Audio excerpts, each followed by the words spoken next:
guys. So something I am is overkind. And it's not like it's a bad thing, it's just that I've gone through trauma in my life. Like, my dad used to physically beat my mom and my brother. I've been raped. I've had 2 abusive partners in my life. Things like that. And something I am is I'm the type of person where even if you hurt me, I'm just going to say, it happened, let's just forget about it, and move on. But I know there's some people who think that's not actually a good thing, but something about me is that I will give you my trust right away. It's not that I'm saying I actually trust you, it's that I'm going to show you respect. If I don't know you, I'm not going to show you pretty much my normal personality, which is, because of my ADHD and stuff, I actually, according to my psychologist who did my studies on my disabilities and stuff, I actually stopped aging. My brain stopped aging when I was only 3, and it's never aged really past that. I've had to learn how. That's why for the first 5 years of my life, when I started preschool all the way up until I went to high school, and that would have been until I was 11, and I started preschool when I was 6, because I did not want to go the first year. My dad never forced me. So I just kept on going forward until they finally held me back in 5th grade. But because of that, I had to spend all of those years inside of speech therapy. I had to have special classes for hand coordination, things like that, because my brain did not develop past the age of 3. At least that's how they explain it. And so with my autism and ADHD, it makes it very difficult for me to kind of explain things well. That's why you'll see some kind of weird titles when I'm typing, because there's words I don't know how to spell, or I don't understand, or I don't know how to use them inside a sentence, and so I'll put them in the title with different words. Like my last video I was trying to explain, does anyone else do this with their books and their games, where they will read 5 at a time? Or like one word I'm not very good at spelling is connect, explain, comment, subscribe, things like that. I don't know how to spell personally, and I'm not good at spelling. I'm not good at math or spelling, and I know I'm not. And I don't think there's anything wrong with that. But I was thinking about it, and I keep thinking is that everyone keeps saying that we need to be nice to people. And for me, that normally means that what I'm going to do is I'm going to treat you with respect. I'm going to be respectful from the beginning. I'm going to shake your hand. I'm going to look you in the eyes the whole time you're talking to me. I'm going to be respectful. But the minute that you break my trust in you is the minute I say, nope, we're done. And I will physically cut someone off anytime I need to. Because the minute you betray my trust tells me that you don't see any value in my trust. You see me as worthless. Okay, I won't bother you again. I'm not gonna let you affect my day and my life if you see me that way. That's perfectly fine. You're a grown up. Make your own decisions and decide. But I was thinking about it, and something I thought about is that even if, like, my rapist went free, the police physically blamed me. Just like I got physically a concussion last year at the beginning of the year in January. And I was fired from my job because of the concussion, because they put a safety hazard there. And I worked at Walmart. I worked at Walmart for 10 years, and they fired me because they put a safety hazard that anyone, including an associate or a customer, could have grabbed. Which is those little fake cameras they have hanging up everywhere. If you see that camera that's coming off the pole and there's a circle with a little tiny ball, yeah, those aren't active. Those are all fake. Not one of those is connected to anything. So yeah, those are just fake. They're just thief deterrents, but they come off very easily. So if you're grabbing one to reach something on the top shelf, it's gonna fall, and there's nothing you can do. And that's what I did. I never touched the shelf, never stepped on it, but they claim I did. So that's why they used it as a reason to fire me. Before the insurance actually investigated and anyone looked into my case, they got rid of me because they did not want the case to actually go out.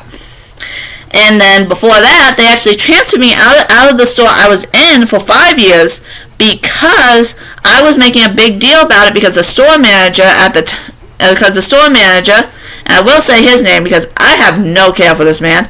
His name is Jesse Dobermeyer, and he physically just wanted me out the store because I kept calling corporate on them, telling them that physically I do not feel safe even going to the back office with any manager at this store when they physically laughed, bullied, and made me come into work when I had a black eye covering half my face.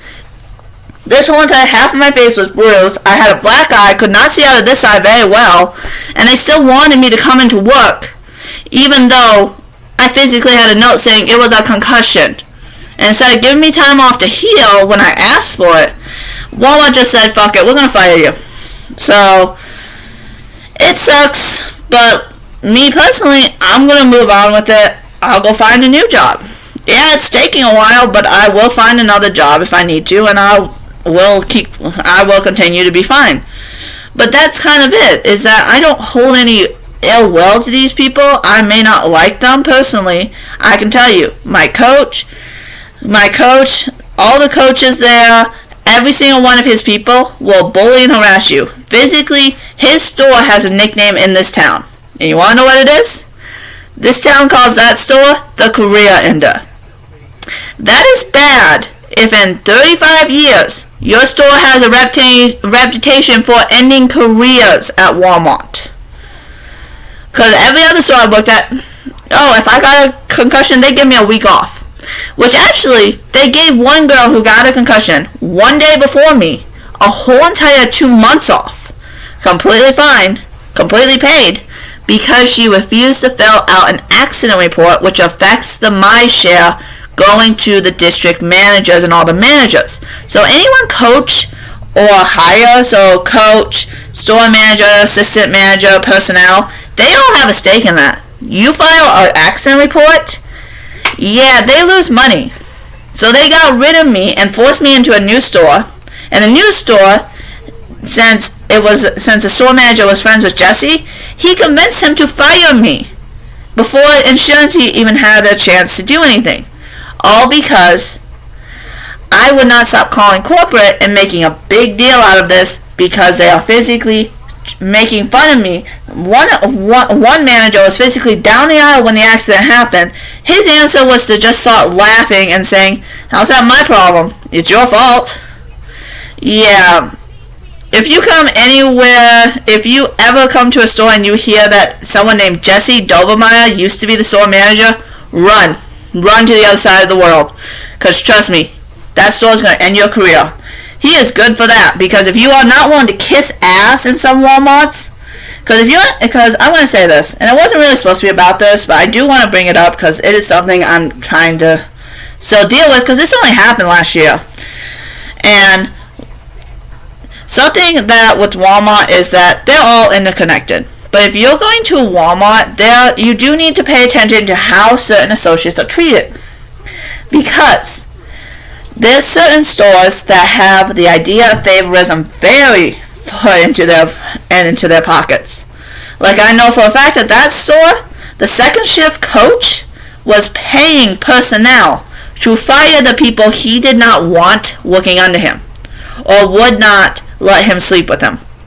If you are not willing to kiss ass at some of these Walmarts, trust me, don't even try to apply. Because they will physically find any excuse. They will physically lie and say you're late for days and days on end just to point you out and fire you if you're not watching. Because if you're not willing to kiss ass, trust me, you ain't going to keep the job. That is, unfortunately, Walmart's whole entire idea is you got to kiss a lot of managers' ass to move up to corporate. And then your ass starts getting kissed at corporate. But, trust me, it's just, if you are willing to kiss ass, do not apply to Walmart. It's not worth it. Just go to Target. Trust me, they are much safer, and they actually treat their employees with respect. But I don't wish any ill will to Jesse or the store. I may not like them. I hate them. But I'm not going to wish them ill will. I'm not going to want something bad to happen, because unfortunately that's what happened to me, and I have to move on. I'm not going to put myself into a situation where I could end up in jail or something, all because some people can't deal with someone physically telling them, no, I'm not going to kiss your ass. And so it doesn't sound... So I don't understand when people say, oh, you should be mad, you should do violence against violence. And let me use like the Hazbin Hotel idea. Adam says inside of it, an eye for an eye, a tooth for a tooth, which is also inside the Bible, which makes sense. An old belief would be vengeance would be you need to have that paid back fully, which means if you took a life, your life was taken, which is what we do with murderers nowadays. But there's some violence I just don't see worth continuing the cycle with. Like my dad. He physically left my mom, moved away. We didn't hear from him in years. He was physically abusive to my dad and my mom, and physically tried to kidnap me and my brother when we were younger. But I know for a fact that his second wife, my stepmother, hated me and wanted to have me arrested when I went to go visit him because I wanted to ask my dad questions. Because at the time, I was being told stories from one side, my mom's side, but I didn't know his side. And I'm the type of person where if you're going to tell me something, I don't want to just hear your side. I want to hear both sides so I can actually have a good opinion. I don't care if you're my friend and you're fighting with someone else. I'm still going to go over to the other person and say, hey, what is your side? And stop being mean. I just physically will not make an opinion about someone just because you say something. I physically want to talk to them and figure it out myself so I can make sure I'm not physically helping someone that could easily be a horrible person. So I wanted to ask him. She called the police and he had to physically tell him, no, nothing's wrong here. And then she started making up weird rules. Even her own kids didn't have to follow. Oh, you can only have water. You can only have milk at dinner. We're eating nachos. What do you mean I can only have milk? I'm an 18-year-old girl and you're telling me I can't have anything but milk when I spent months, years drinking pop only? Yeah. And then he ended up divorcing her, and at this point, I know for a fact he has cancer and he's dying. He got his just result for hurting me and my family, so I don't honestly care. I don't wish him any ill will. I know the cancer's taking it, and karma got him back good. So I'm just going to leave karma to do it. But are you the type of person who leaves karma to fix things, or are you the type of person who gets in their face and decides, I'm going to cause the problems? Because, I mean, if I have to, I don't have a fear. Growing up inside that type of environment, like my brother who's 6'7" gets in my face, I physically have no fear. I've shouted right back at him into his face, and I made it quite clear. I'm not going to back down. You are. So make a choice here. You can either hit me, and I can kick your ass, or you can go. And I showed him that. He backed down. Because normally if you don't show fear, people do back down a lot. And something that, like with my ex, when he tried to be abusive, I did not back down. I kept standing right back up, and I kept on shouting in his face. And I kept reiterating the same things. So that he understood that, no, you're not going to intimidate me in the silence. I'm going to have my voice. Either you can accept it or get the hell out. He made his choice later on, and he decided to leave, which I'm grateful for. Because I'm not the bad guy inside that situation anymore. Because if I left him, he could go spend that story all he fucking wanted. But me personally, I didn't leave. He decided to leave all relationships, so that's on him. And I can always use that against him. And I know that.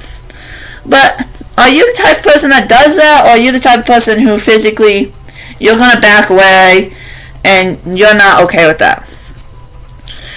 But I think that's actually a good thing about me, because it means that if I need to, I can turn on bitch mode and kick someone's ass if I need to.